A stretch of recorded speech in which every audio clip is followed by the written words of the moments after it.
ocular muy importante. ¿Ya? La anatomía del cristalino es importantísimo conocer cuando estamos operando la catarata. ¿Ya?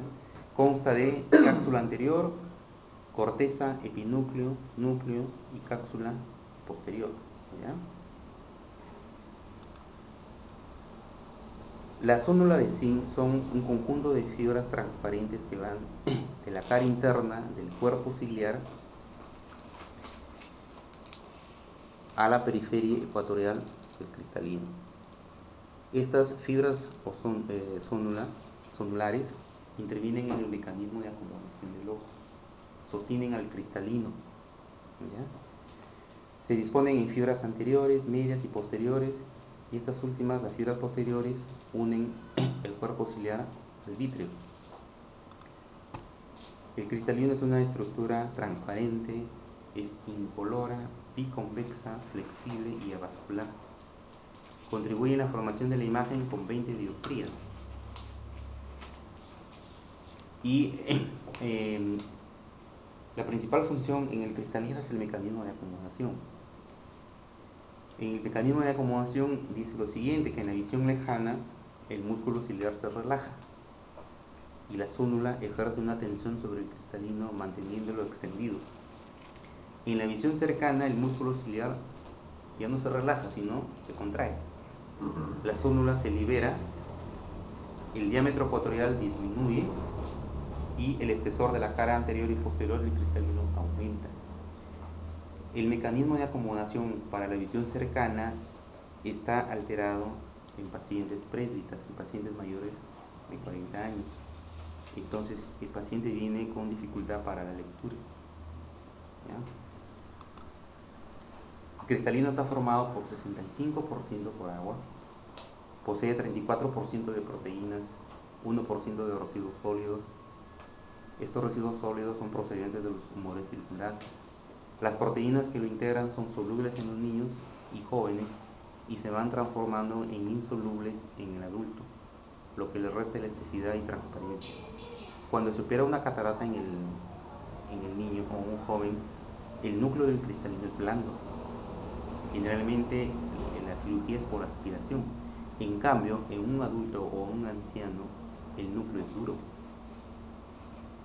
Entonces, allí hay dos formas de sacar el núcleo: a través de ultrasonido, que es una técnica de cirugía que se llama facoemulsificación, o sacar el núcleo completo a través de una técnica que se llama extracapsular. El cristalino forma nuevas fibras a lo largo de toda la vida. En los seres humanos, las fibras viejas se comprimen centralmente para formar un núcleo cristaliniano inelástico cada vez mayor. Entonces, cuando operamos catarata, no sacamos todo el cristalino, por si acaso. Sacamos solamente el núcleo. ¿Ya? Al sacar el núcleo, ustedes saben que queda corteza. Porque ustedes imagínense el cristalino como si fuera, por decir, a ver, una uva. Ustedes sacan la pepa de la uva, queda la pulpa. Esa pulpa tienen que limpiarla. Ahora, queda limpia, pero queda la cáscara, ¿no? Entonces, en ese espacio se pone un lente intraocular para que el paciente pueda volver a ver después de la cirugía. ¿Ya? Entonces, en la cirugía de cataratas no se quita todo el cristalino, solamente el núcleo. El vitro es otra estructura ocular. Es una sustancia transparente, gelatinosa, que contiene abarca las 3/4 partes del globo ocular. Su volumen es 4 mililitros. El vitro para nosotros, cuando estamos operando catarata, no es un buen amigo. ¿Por qué? Porque invade, generalmente cuando hay una ruptura de la cápsula posterior del cristalino, el vitro invade la cámara anterior. Entonces, cuando hay presencia de vitro en la cámara anterior, la cirugía no es exitosa, los resultados quirúrgicos no son buenos. Entonces, el vítreo tiene adherencias o tiene adhesiones a nivel del cristalino, a nivel de la mácula y a nivel del disco óptico. Son las principales adhesiones del vítreo, son las zonas donde están más adheridos a esas zonas. Está formado el vítreo por mallas de moléculas de ácido hialurónico y fibrillas de colágeno. El vítreo nutre al cristalino y nutre la retina. retina. Absorbe y redistribuye las fuerzas aplicadas a los tejidos oculares circundantes, amortiguando los traumas dirigidos al globo ocular. La principal patología del vítreo es el desprendimiento vítreo posterior, generalmente frecuente en ancianos, frecuente en miopes altos, frecuente en pacientes diabéticos. La principal molestia que refiere el paciente cuando tiene esta patología es la miodesopsia. La miodesopsia son la presencia de puntos, ¿no? Manchas, dice el paciente, o el paciente dice ve hormiguitas o ve gusanitos que están flotando. Eso es una miodesopsia, no es un signo de un desprendimiento de vítreo posterior. Es frecuente en los ancianos, ¿ya? Y como les digo, los miopes también tienen esa molestia, tienen esa sintomatología. La vascularización del globo ocular viene generalmente de un tronco común que nace de la carótida interna. La carótida interna da una rama que se llama la oftálmica. La oftálmica da una rama que es la arteria central de la retina, ¿ya? De la oftálmica vienen las ciliares anteriores y posteriores. O sea, toda la irrigación del globo ocular está a cargo de las ciliares anteriores y las ciliares posteriores. Las ciliares posteriores pueden ser cortas y largas. Entonces, estas ciliares se anastomosan en la parte anterior, formando un círculo que se llama el círculo arterioso mayor del iris. Y después hay un círculo arterioso menor que contribuye a la vascularización, pero en menor medida. Entonces, todo este círculo que nace de la carótida va a terminar a nivel del iris, formando un círculo arterioso. Este círculo arterioso le da irrigación al iris. La retina, vamos a ver la capa interna del ojo. La retina es una capa nerviosa, que es una membrana oftalmológica especializada, a través de la cual se van a formar también a contribuir parte en la formación de la imagen, ¿no? Contiene unas estructuras pequeñas denominadas conos y bastones que son muy sensibles a la luz. Es el órgano receptor de las impresiones luminosas. Se extiende desde el nervio óptico hasta la cara posterior del iris, pues la terminación de la retina. Esto es la hora serrata, ¿ya? Bueno, aquí tenemos dimensiones, grosores, diámetros. Para la literatura es importante, pero no es para que lo memoricen, sino simplemente para que sepan cómo está distribuida la retina. Alrededor de la papila tiene mayor espesor, que es 0.56 milímetros. En el ecuador de la retina es 0.18 milímetros el espesor. En la hora serrata es más delgada, 0.1 milímetros. Se adelgaza progresivamente desde el centro hasta la periferia. La retina central o polo posterior, ¿no?, que tiene un diámetro aproximado de 0.56 milímetros, comprende la región de la mácula, la fovea o áreas centrales y la mácula lútea. Esa es la parte central de la retina, ¿ya? Entonces, en la parte periférica comprende la periferia próxima, la periferia media y la periferia alejada de la retina. Y comprende la hora serrata, que es la periferia extrema donde termina la retina, ¿ya? Esta es la imagen que nosotros vemos cuando hacemos un examen de fondo de ojo. Para el fondo de ojo utilizamos dos tipos de oftalmoscopía, la directa y la indirecta. La indirecta se realiza a través de un oftalmoscopio indirecto, que es este instrumento, que nos da una imagen doblemente invertida, ¿ya? A través de una lupa nosotros vemos la imagen, esta imagen justamente se presenta. Pero no es una imagen real lo que vemos, sino es una imagen doblemente invertida. Lo que es superior es inferior y lo que es nasal es temporal. Pues si yo localizo una lesión, una degeneración retinal en la parte nasal, en la parte real viene a ser temporal. No sucede así cuando se utiliza la oftalmoscopía directa.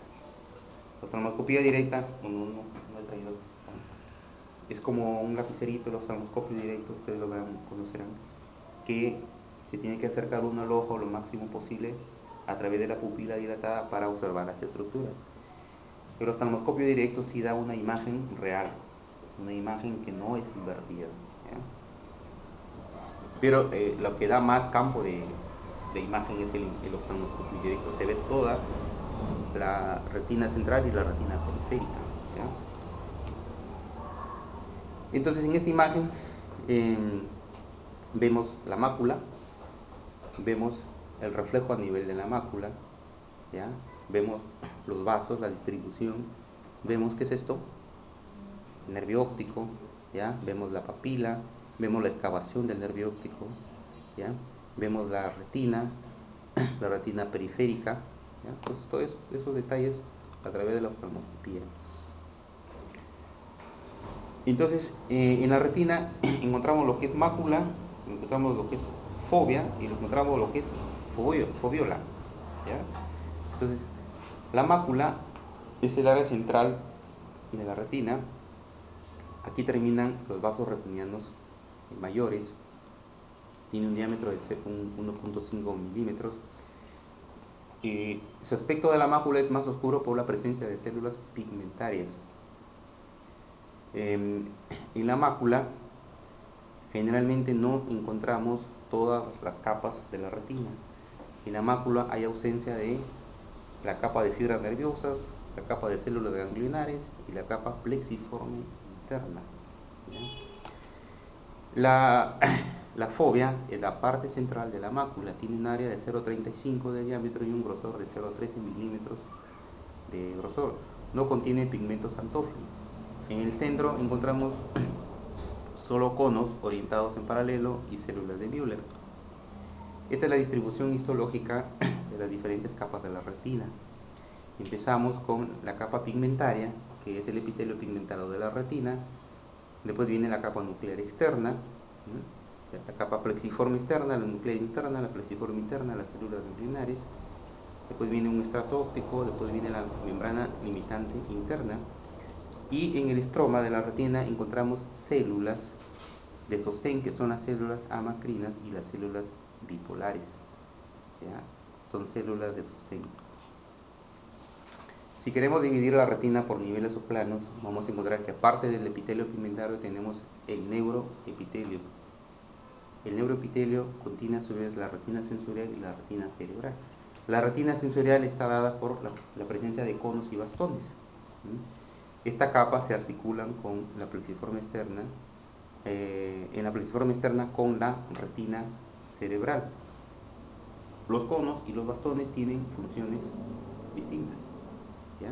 Unos sirven para la visión discriminativa y los otros sirven para la visión de colores y formas, ¿ya? La retina cerebral está compuesta por células bipolares y células ganglionares, que son células de sostén.